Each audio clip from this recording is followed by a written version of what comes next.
Magandang araw po sa lahat, sa ating pong mga mami dyan, sa mga gusto pong matuto magluto. Ang lulutuin po natin ngayon ay ginataang sitaw. Sitaw, tapos po ang kombinasyon po niyan, ito pong kalabasa at itong malunggay. Ito pong tatlong ito is perfect combination po ito pagka ang sasawag natin ay itong alimango. Ito pong mga alimango na ito ay napakuluan na po natin ito. Napakuluan na po yan ng 15 minutes. Ang pagbibilang po ng oras sa pagpapakulo ng anong lulutuin nyo, pag kumulo na po siya, doon po tayo magbibilang ng oras. Ito po ay 15 minutes na pinakuluan na. Luto na po ito. Ang dapat kung kailangan natin yung dapat meron po tayong gata. Nakaprepare na po yung gata natin. Ito pong gata na ito, ang sukat po nito 500 ml up to 600 ml ang kailangan gamitin natin na gata, sabaw. At magpiprepare po tayo ng sibuyas. Basic po na trabaho ng sangkap, yan po ay pampalasa. Bukod sa pampalasa siya po ay nagbibigay ng magandang aroma. Ang pagluto ng ginataan na gulay, pwede pong hindi gisahin, pwede naman pong igisa. Ngayon, ang gagawin po natin ay igigisa natin siya para lumabas yung aroma niya. Kasi itong mga sibuyas at itong mga sangkap na ito, habang nadudurog po ito, lalo pong sumasarap ang luto nito. Meron po tayong 2 piraso na sibuyas na ginamit natin. Ito naman po ay 5 butil na bawang. At ito naman luya. Mga ganito lang po kaliit yan. Okay na. At ito po yung ating asin. At ang pampasarap na natin, pampalasa, itong ginisa mix. Ang gagawin po natin dito sa alimango, ito po ay hahatiin natin para po lumabas yung mga aligi niya para mas lalong masarap. Ito po tatanggalin natin, din natin sila sa kama. Ngayon, ito hahatiin po natin siya para sumarap po lalo. Dahil ito pong loob nito, yung aligi nito at yung laman nito, habang niluluto po natin yan po ay kakalat sa sabaw. Siya po magpapasarap sa ating luto. Yung mga aligi na nasa loob niyan. Yan po ating iluluto. Mamaya, tatanggalin na po natin ito. Ito po, alisin na lang natin yan. Pagkatapos, i-biyakin natin ito para lumabas yung mga aligi.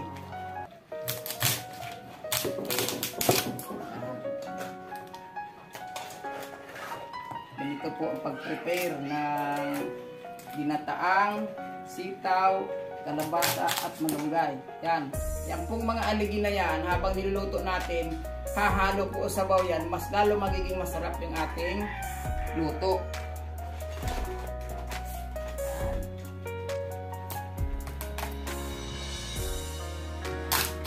Yan.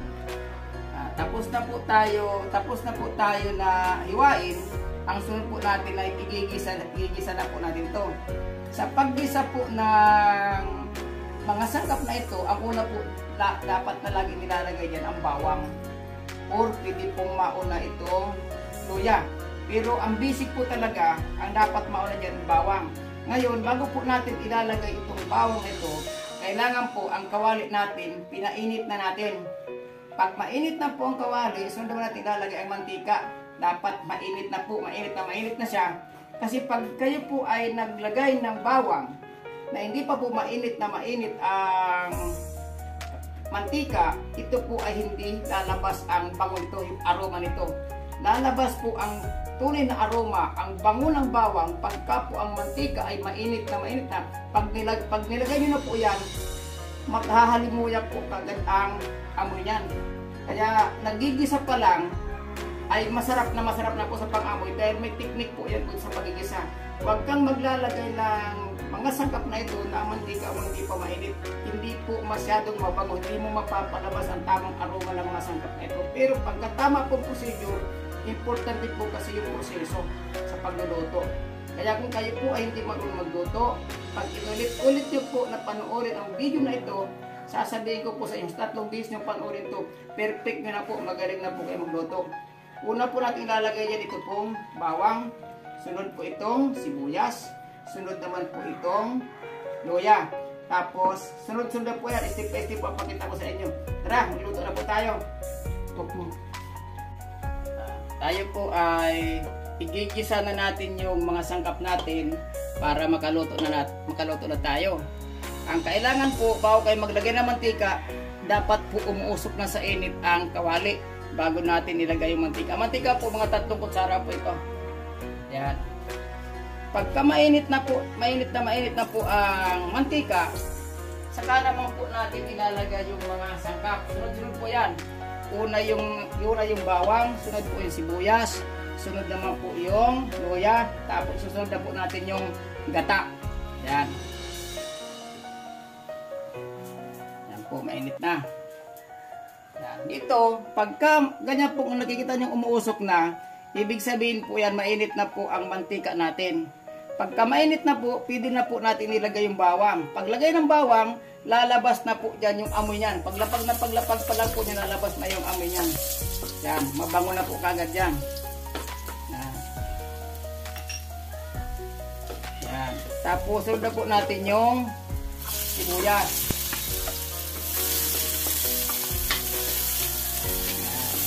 Yan po, ganyan po ang paraan ng pagpisa ng mga sangkap.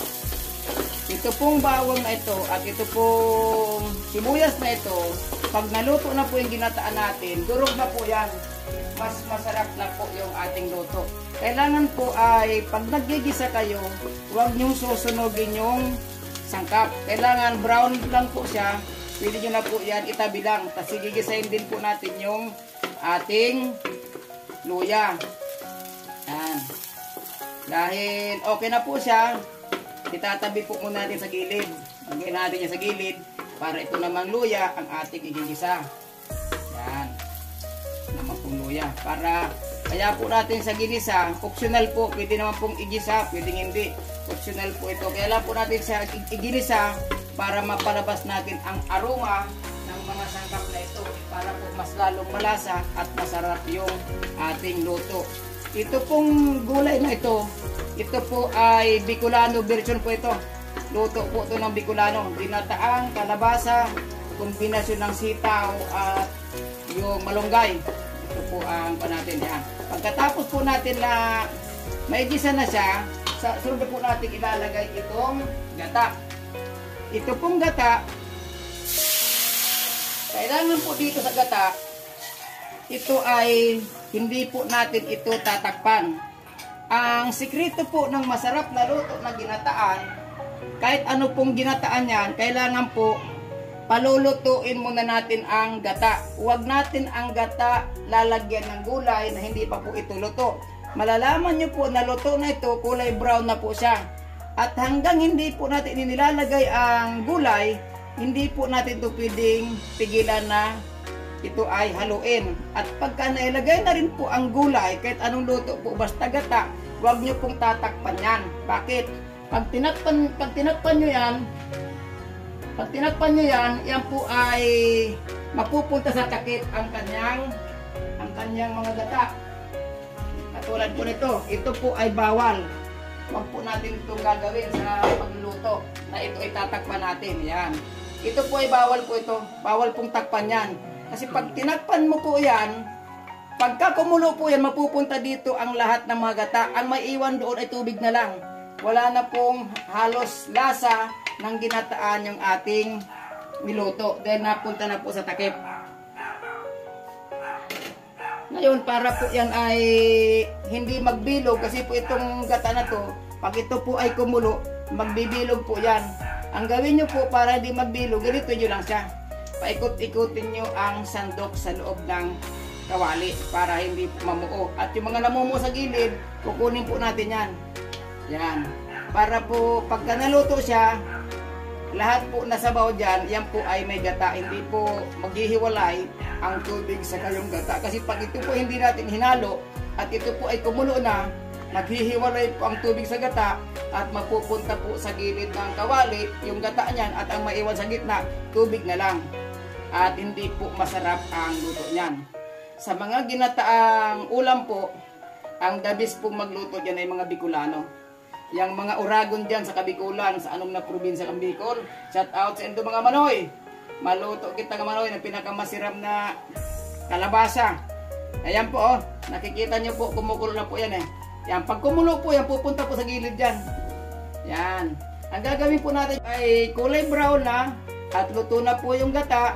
Saka na po natin ilalagay yung ating mga gulay at yung alimango.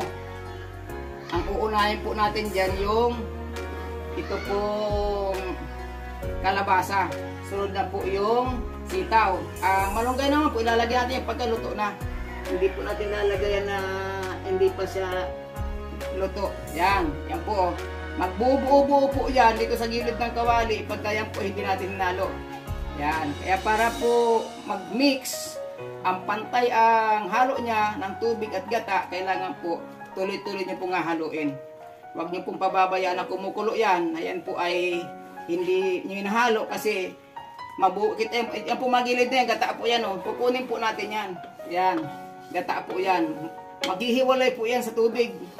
Pagka hindi nyo po hinalo, maghihiwalay yan. At ang matitira sa gitna dyan, ayan po ay tubig na lamang at wala na pong gata. Para hindi po maghiwalay yan, kailangan po na tuloy-tuloy nyo lang pong haluin. Ayan po mga kapudrit, ilalagay na po natin yung ating alimango. Pero papakita ko po muna sa inyong alimango natin. Yan po, ang dami pong aligi. Yan, ilalagay na po natin siya para matikman na natin yan. Sa isa natin ilalagay yung ating alimango. Ang dami pong aligi Yan grabe yan Yan ang mga paputok-batok Putok-batok. Ang pabata. Yan, lagyan na natin yan. Talap-talap na naman. Sira na naman diet ni madam. Wala na naman diet tayo.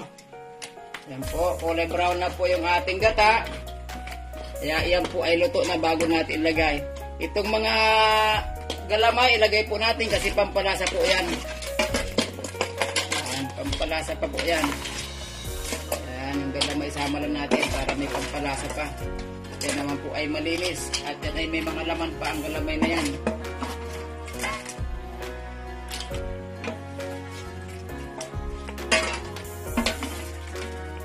Pakukulang po natin siya ng mga 5 minutes.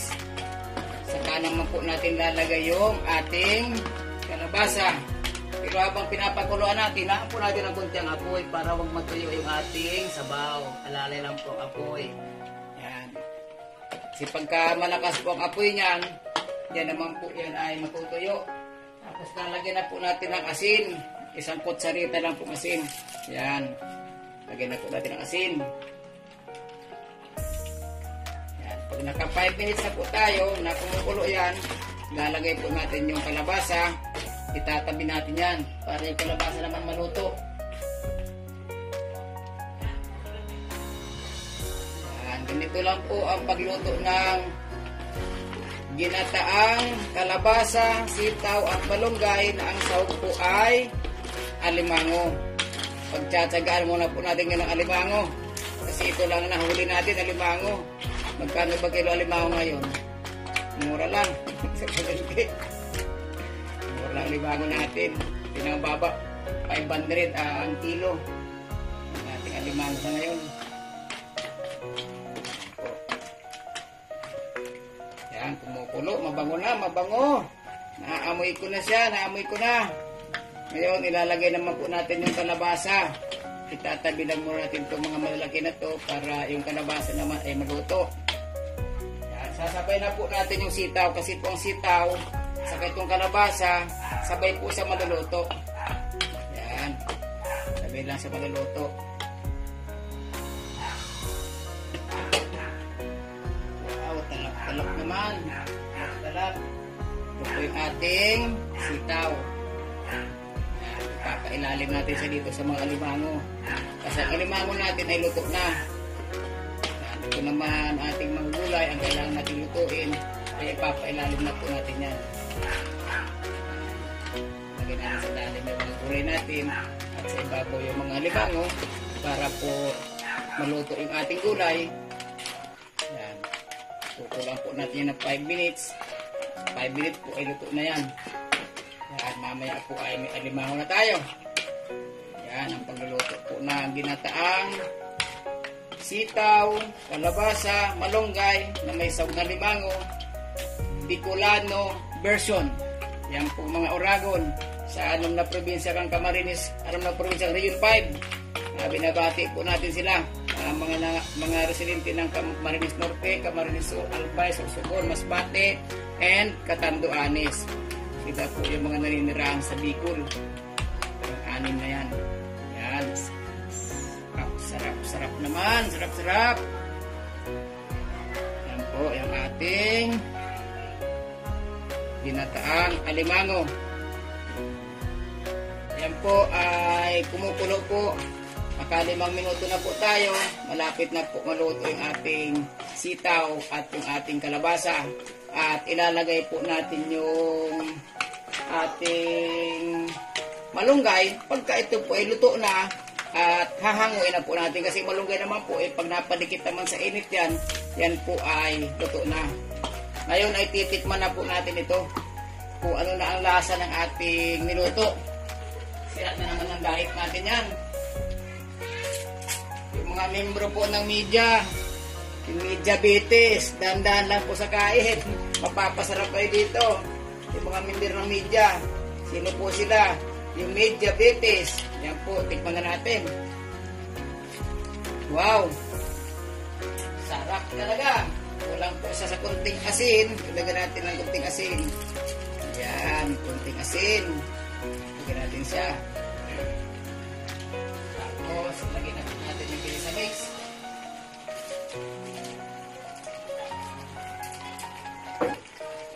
Yan, ilagyan natin yung Ginisa Mix. Yan.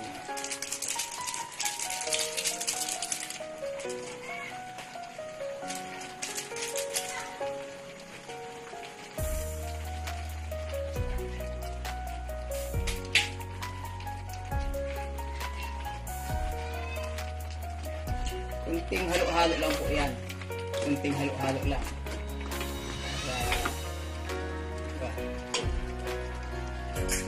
Yung sabaw po yan, ibuhos natin dito sa Ginisa Mix para bumaba.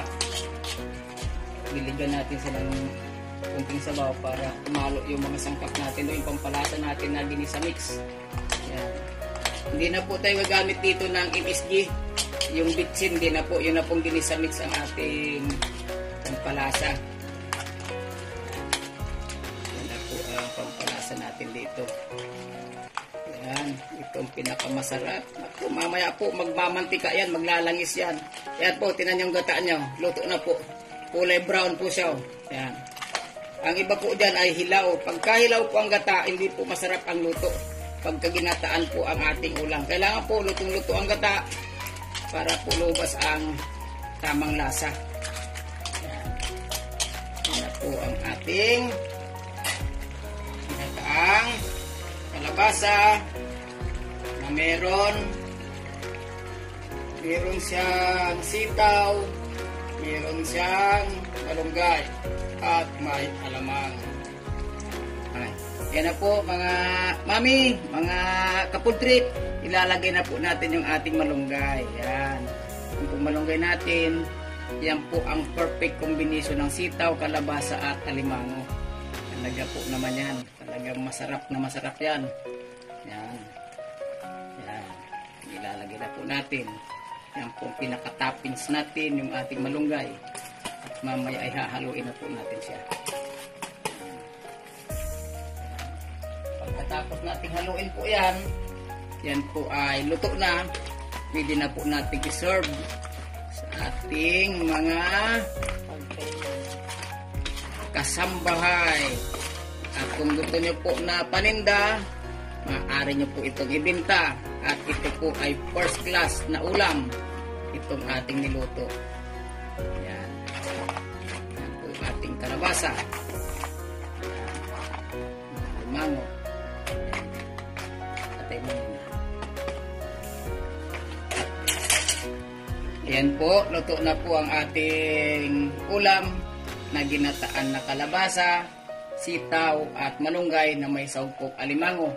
Ready na po tayo at tayo magkain na. At kami po ay nakikiusap sa ating mga subscriber, viewer at visitor, lalo na po yung mga hindi pa po nakapag-subscribe sa aming YouTube channel, ay kami po yung makikisuyo sa inyo. Paki-like naman po and comment and subscribe po ng ating YouTube channel. At marami pa po tayong i-upload ng mga video. Linggo-linggo po ay mga 2 hanggang 3 video po ang ating i-upload sa pagluluto. Happy viewing po sa lahat at maraming salamat po sa panonood nyo.